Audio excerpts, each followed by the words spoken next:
এই দুনিয়ার পুরো জীবনটা এটা হচ্ছে লালসাময় একটা জীবন, লোভ, মরিচিকা, মায়াজাল। এই মায়াজালে আমরা আটকে আছি, ফলে মৃত্যুর কথা আমরা ভুলে গিয়েছি। পাগলের মতো ছুটছি, আরো টাকা লাগবে, আরো খ্যাতি লাগবে, আরো যশ লাগবে, আরো দাপট লাগবে। আমার এত টাকা দিয়ে কি হবে? এত সম্পদ দিয়ে কি হবে?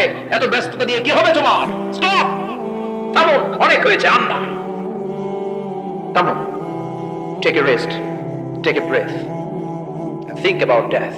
Think that you have to go back to your Lord. একটু বসেন না, একটু ভাবেন যে আমাকে চলে যেতে হবে, চলে যেতে হবে। এই কোলাহল, এই ব্যস্ততা, এগুলো থাকবে, থাকবো না আমি। সাইয়েদনা ওমর ফারুক বলেছেন, মুতু ক্বাবলা আন তামুতু, মরার আগে একবার মরো। হাসিবু ক্বাবলা আন তুহাসাবু আলাইকুম, তোমার হিসাব নেওয়ার আগে তুমি একবার নিজের হিসাবটা করো না। কাগজ বের করে একটু লিখো না, কি কি ভালো কাজ করছিলা, যেগুলো দিয়ে নাজাতের ওসিলা হতে পারে। 1 2 3, আর কি কি আকাম কুদাম করছো দেখো না, লিখে দেখো তোমার অবস্থাটা কি। মরার আগে একবার মরো। মরার আগে খাটের মধ্যে শুয়ে শরান করে চোখ বন্ধ করে একবার মরার ভান করে দেখেন কেমন লাগে। চোখটা বন্ধ করেন আর ভাবেন আপনি নাই, কি কি হতে পারে ভাবেন। আপনার ছেলে মেয়েরা কান্না জুড়ে দিবে, আপনার প্রাণের স্ত্রী বিলাপ শুরু করে দিবে, বন্ধু বান্ধবের চিৎকার আর মাতম, স্থানীয় এলাকার মসজিদে ঘোষণা, অমুক এলাকার নিবাসী, অমুক ভাই, অমুকের ছেলে অমুক দুনিয়ায় নাই। সব আত্মীয়রা চলে আসবে, ফেসবুকে স্ট্যাটাস দেয়া হবে, সবাই সবাইকে জানাবে বিকাল 4টায় অমুক হাই স্কুল ময়দানে আপনার জানাজা। ছুটে আসবে, সবাই ছুটে আসবে আপনাকে শেষ বিদায় দিতে, গুড বাই জানানোর জন্য, আল ওয়াদা, বিদায় জানাতে আসবে সবাই।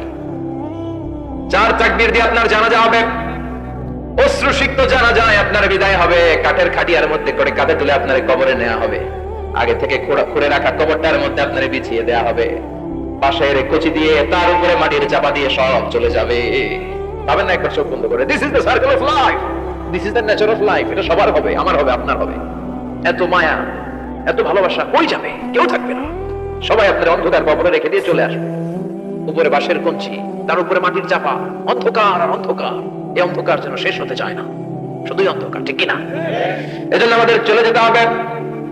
দাদা গেল, চাচা গেল, মামা গেল, আমাদেরকেও যেতে হবে, জোরে কোন ঠিক কিনা? একদিন মাটির ভেতরে হবে ঘরে মন আমার, কেন বান্ধ দালান ঘর, প্রাণ পাখি উড়ে যাবে পিঞ্জর ছেড়ে, ধরা ধামে সবই রবে তুমি যাবে চলে, বন্ধু বান্ধব যত, মাতা পিতা যারা সুত, সবই হবে তোমার পরে, মন আমার কেন বান্ধ দালান ঘর, একদিন মাটির ভেতরে হবে ঘরে মন আমার, কেন বান্ধ দালান ঘর, ঠিক না? সব করে থাকবে, চলে যেতে হবে আমাদেরকে। এজন্য আখিরাতের কথা যেন আমাদের স্মরণ হয়। বিষ্ণু বলতেন, নাহাইতুকুম আন জিয়ারাতিল কুবুর, আমি তোমাদেরকে কবর জিয়ারত করতে আগে নিষেধ করতাম, কিন্তু এখন নিষেধাজ্ঞা প্রত্যাহার করে নিলাম। এখন সবসময় তোমরা কবরের সামনে যাবা আর জিয়ারত করবা। কবরস্থানে জানতো বড়িয়া কৃষ্ণপুরের এই গ্রামের কবরস্থান আছে কোন দিকে? পূর্ব দিকে আছে, গোখরার জলের দিকে। জান আপনারা? একটু যাবেন, একটু গেলে আখিরাতের কথাটা স্মরণ হবে। ওখানে ছোট শিশুরা শুয়ে আছে, কিশোর যুবকরা আছে, আপনার মতো তাগড়া যুবক, মুরব্বীরা আছে। এরা এই এলাকায় থাকতো, এরা আকাশ থেকে নেমে আসে না, এই এলাকার সন্তান আজ নাই। একটা সার্টেন পিরিয়ড শেষে আপনিও থাকবেন না। This is the nature of life, this is the circle of life. ছোট্ট শিশু হয়ে এসেছিলেন, শৈশব, কৈশোর, যৌবন, প্রৌঢ়ত্ব। আগে ছিলেন সিঙ্গেল, বিয়ে করে হয়ে গেলেন ডবল। এরপরে আল্লাহ আপনাকে একটা মেয়ে দিল, এরপরে মেয়েকে বিয়ে দিয়ে শ্বশুর হলেন, এরপরে ওই মেয়ের ঘরে সন্তান হতে নানা হলেন। আর কতদিন? অনেকদিন হলো তো, অনেক লম্বা সময় পেয়েছেন আপনি।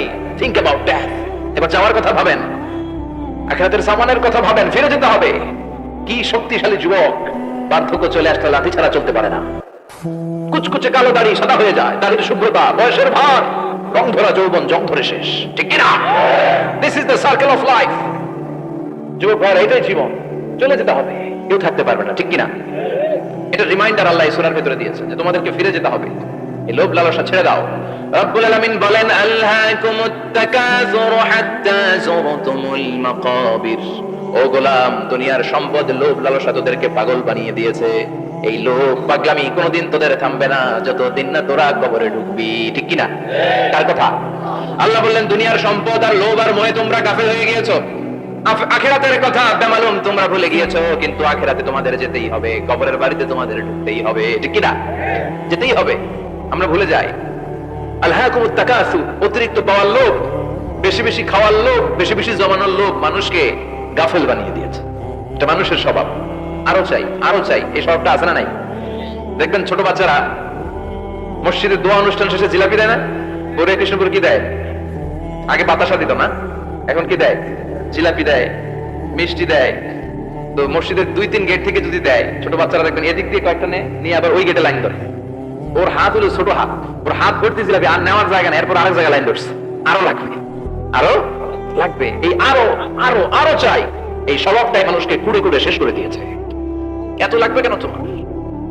চাহিদার কোনো শেষ নাই, unlimited demand of human being. যার আছে বেশি তার চাই বেশি, যার সাইকেল আছে তার হোন্ডা চাই, হোন্ডা আছে তো প্রাইভেট কার চাই, প্রাইভেট কার আছে তো প্লেন চাই, প্লেন আছে তো হেলিকপ্টার চাই, হেলিকপ্টার আছে তো ওইটা চাই, ওইটা আছে তো সেটা চাই, ঠিক না? এলাকার মেম্বার যে হয়েছে চেয়ারম্যান হতে চায়, আছে না নাই? চেয়ারম্যান সাহেব এমপি হতে চায়, আছে না নাই? এমপি সাহেব মন্ত্রী হতে চায়, আছে না নাই? মন্ত্রী সাহেব প্রধানমন্ত্রী হতে চায়, আছে না নাই? কিন্তু এই দেশে সুযোগ নাই। কথা কন, এই দেশে প্রধানমন্ত্রী সিলেক্টেড, 2-3 জনের বাইরে কেউ প্রধানমন্ত্রী হতে পারবি না, ঠিক না? আমার এই জীবনে তো আমি 2-3 জনকে দেখলাম, বেগম খালেদা জিয়া, মাননীয় প্রধানমন্ত্রী শেখ হাসিনা, ছোট্টবেলা দেখেছি এরশাদকে, আমরা তখন ছোট। তো মানুষের চাহিদার কোনো শেষ নাই, যার আছে বেশি তার চাই বেশি। এজন্য বিষ্ণু বলেছেন, উনজুরু ইলা মান হুয়া আসফালা মিন, তোমার চেয়ে যে খারাপ আছে ওর দিকে তাকাও, ওয়ালা তানজুর মান হুয়া আ'লা মিন, তোমার চেয়ে যে ভালো আছে ওর দিকে তাকাও না, তোমার চেয়ে যে খারাপ অবস্থানে আছে ওর দিকে তাকাও। অনেকে নিজের অবস্থান নিয়ে সুখী না, এরকম আছে না নাই? আল্লাহ আমার এটা দিল না রে, ওইটা দিল না রে, পাইলাম না রে, কিচ্ছু হয় না, কি করবো জীবন, হতাশ। আসলে আছে কিন্তু অনেক কিছু, শুকরিয়া নাই, টাকা, ঠিক কিনা? নিজের অবস্থান নিয়ে সুখী না, কিন্তু অনেক লোক আছে তারা আপনার অবস্থানে পৌঁছতে চায়। তাদের দিকে তাকিয়ে দেখেন, আপনি যে অবস্থানে আছেন এই অবস্থানে পৌঁছাটা অনেকের কাছে স্বপ্ন। তারা প্রতিনিয়ত সংগ্রাম আর স্ট্রাগল করে যাচ্ছে আপনার অবস্থানে পৌঁছতে, আর আপনি এটা নিয়ে সন্তুষ্ট না। শেখ সাদির নাম শুনেছেন? বালাগাল উলা কাশাফাত দুজা, এই কবিতাটা রচয়িতা, ইরানের বিখ্যাত এক কবি। উনি একবার আর্থিক সমস্যার মধ্যে দিয়ে সময় কাটাচ্ছেন, টাকা নাই, পয়সা নাই, পায়ে দেওয়ার মতো জুতা নাই। উনি খুব দুঃখ পেলেন, হায় রে, আমি ইরানের এত বড় কবি, আমার পায়ে দেওয়ার মতো জুতা নাই। দুঃখ ভরা মন নিয়ে রাস্তায় হাঁটতে বেরোলেন, হাঁটতে হাঁটতে হঠাৎ দেখলেন একটা লোক শুয়ে শুয়ে কাছে, ওই লোকটার 2টা পাই নাই, পাই নাই। উনি সেজদায় পড়ে গেলেন, আল্লাহর কাছে ক্ষমা চাইলেন, আল্লাহ অনেক দিয়েছো, শুকর আলহামদুলিল্লাহ। এজন্য যেই পরিস্থিতিতেই থাকি না কেন আমরা কি করবো? যারা বলেন কি করবো? এজন্য কানাতু মিনাল ইসলাম, অল্পে তুষ্ট থাকার নাম হলো ইসলাম। সম্পদ লাগবে কিন্তু সম্পদের পাহাড় লাগবে না, ঠিক না? অল্প খান, অল্প পড়েন, অল্প জমান, অল্পের ভেতরে বরকত ঢুকাইয়া দিছে কে? দেখবেন যাদের সম্পদ অল্প তারা সুখী বেশি। জরিপে এটা দেখা গিয়েছে, অনেক সার্ভেতে এটা এসেছে, যারা সম্পদশালী এরা দুঃখী বেশি, এদের দুঃখ বেশি, টেনশন বেশি। খুব স্বাভাবিক, টাকা যার বেশি রোগ তার বেশি, টাকা যার বেশি টেনশন তার বেশি, টাকা যার বেশি ঘরে শান্তি তার কম, আছে না নাই? ঘরের ভিতরে অশান্তি, ছেলে কথা শোনে না, ছেলে টানে গাঞ্জা, মেয়ে করে পরকিয়া, আছে না নাই? স্ত্রী কথা শুনে না, ভালোবাসা নাই, ঘরটা জাহান্নামের টুকরা। রোগ বালাই, এক একটা হসপিটাল বিল পরিশোধ করতে মাসে 5 লাখ 10 লাখ, আছে না নাই? কিছু খেতে পারে না, ডাক্তার একেবারে ডায়েট মেনু বেঁধে দিয়েছে, ডায়েট, ভেরি ডায়েট মেনু, এটা এটা এটা এটা কিছুই খাবেন না, শুধু গরু খাবেন না, খাসি খাবেন না, চিংড়ি খাবেন না, খালি ঘাস খাবেন, ইচ্ছে মতো ঘাস খাবেন, মানে ঘাস জাতীয় যত আইটেম আছে সব খাবেন, শাক খাবেন, সবজি খাবেন, সালাদ খাবেন, গরু, চিংড়ি, মুরগি, গোশত, ইলিশ কিছু খেতে পারে না। তাহলে রোগ বেশি, খাওয়ার মজা নাই, ঘরে সাংসারিক শান্তি নাই, খালি ব্যারাম আর ব্যারাম, ঠিক কিনা? কিন্তু সম্পদের পাহাড় করেছে।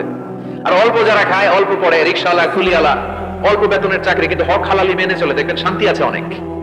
হ্যাঁ, বাসা ভাড়া দেয়, ফ্যামিলি চালায়, বাচ্চাদের স্কুল বিল, এরপরও মাস শেষে 1-2 হাজার টাকা হাতে থেকে যায়।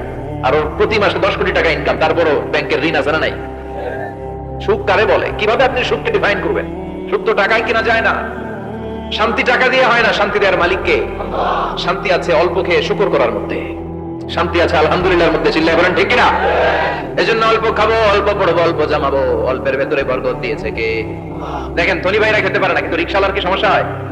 রিকশাওয়ালারা সব খেতে পারে, কুলিওয়ালা, দিনমজুর, এরা একেবারে স্লিম সুঠাম দেহি, মেদহীন পেট, পেটে কোনো মেদ নাই, ভুড়ি নাই। আর কোটিপতিদের মেদ আছে না নাই? এত বড় বড় পেট, ঠিক না? আমাদেরও পেট আছে, তবে হালাল পেট, এটা হারাম টাকা দিয়ে এই ভুড়ি বানাই নাই আমরা, ছেলে বলেন ঠিক কিনা? রিকশাওয়ালা, কুলিওয়ালা নিজেও নামাজ পড়ে, বউ নামাজ পড়ে, বাচ্চাটাও নামাজ পড়ে, রিকশা চালায় আর জিকির করে লা ইলাহা।